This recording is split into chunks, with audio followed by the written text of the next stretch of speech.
I'm Axel Blocker, and I had the fortunate opportunity to participate in this business development fellowship in Austin, Texas, with a small startup IT firm named FeedMagnet. And if you don't know, Austin is one of the centers for internet technology. Like, I think Intel started in a garage in Austin. And it still very much is a weird place full of sort of geeks who are into anywhere from software to hardware to internet technology. So, and one thing to note was that I'm actually a politics major, and all of my past professional experience has been in government. So this was a big step for me in trying out something new and trying to see what a private business environment was like, which was something I was really looking forward to.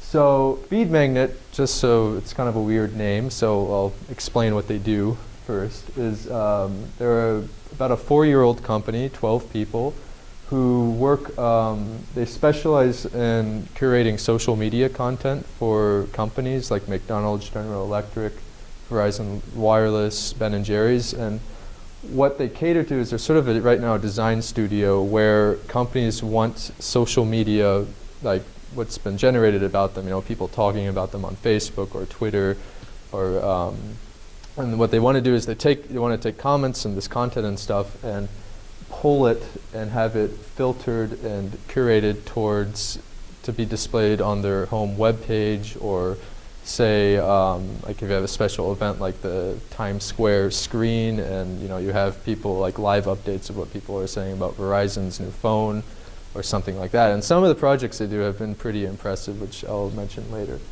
So that's the basic idea of what FeedMagnet does right now. So I sort of explained how this worked before, but as technical as I can get, it basically, you take content from social media, you filter it through FeedMagnet's own servers, which are contracted and rented from FeedMagnet to these big companies, and then it sort of creates this pipeline where that information is filtered and formatted towards these end users. One example, I think the most impressive one, was that Ben & Jerry's had this event where they had ice cream trucks that were driving up and down the east and west coast, and people could tweet the address they wanted the truck to show up at.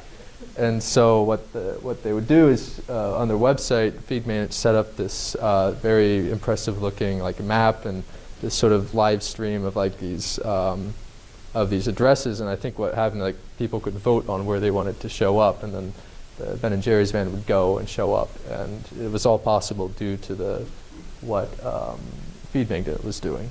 So day to day, what I was doing is that FeedMagnet is sort of this, it's a 12-person firm. It sort of grew organically. Their operations weren't really that sort of streamlined. So a lot of my day-to-day work was really sorting out information and sort of developing new ways and organization for the company to store, its financial information, its contracts and stuff. So it was really like reorganizing things, which was a lot of what I was involved in.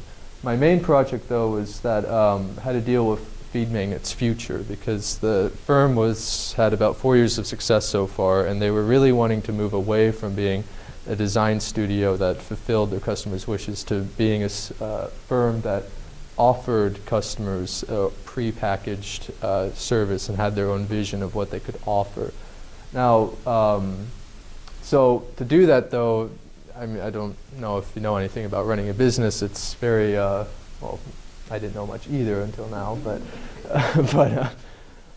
it's a tricky thing to do, because you have to think about what do your customers like about you so far, what their expectations were, where they would like you to go, and whether the vision you have is what is something that your customers would love to have later. Like, is it really something that would be attractive to people? So my main, so what I had to do is, my main project was putting together this survey for that would go to our previous customers and ongoing customers about how do they feel about FeedMagnet, how do they feel about different aspects of the service, what could we have done better, what could have been expanded upon.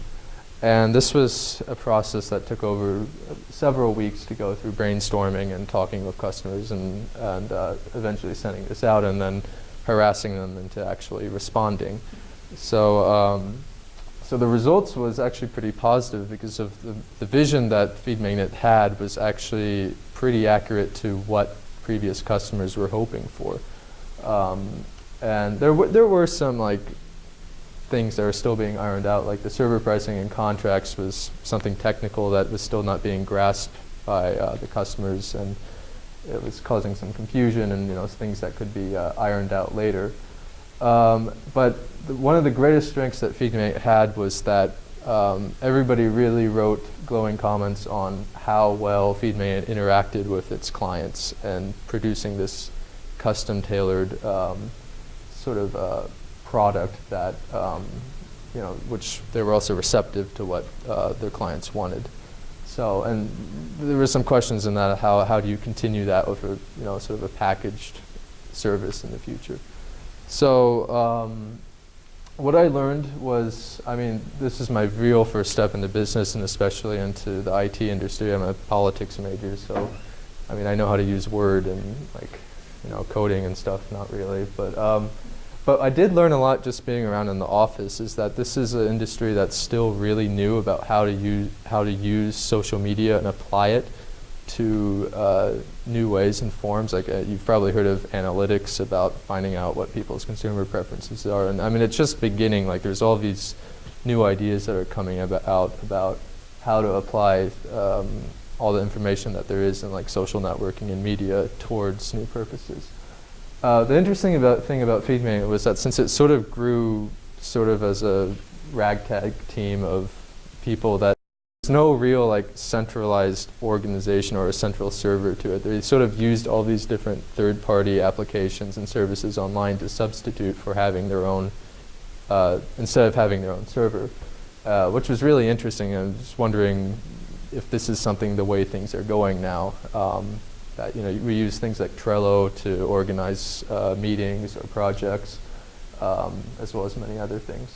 So professionally, I actually really found that I enjoyed the sort of small business environment. It was very teamwork oriented, and it was a lot about individual initiative. My previous internship experience was with the State Department bureaucracy and an American embassy, which is like total opposite of what I went through last summer. So that was a very refreshing change, and I really enjoyed it. However, when it comes to actual what field of business, I mean, I'm not sure yet. I mean, this was a very interesting experience, but business is such a huge field and a huge, I mean, there's business for everything. So that is something I definitely want to think about. So when it comes to my own professional development, I would like to take a second step into this and see where it goes. However, I would like to think a lot more about how I could apply what I've learned in college, especially like my enthusiasm for French and just language in general, how I could apply that to maybe a different field of business. And then I really think I found something that's interesting and something that I could definitely find a future in, but it's really now a matter of finding what exactly that is.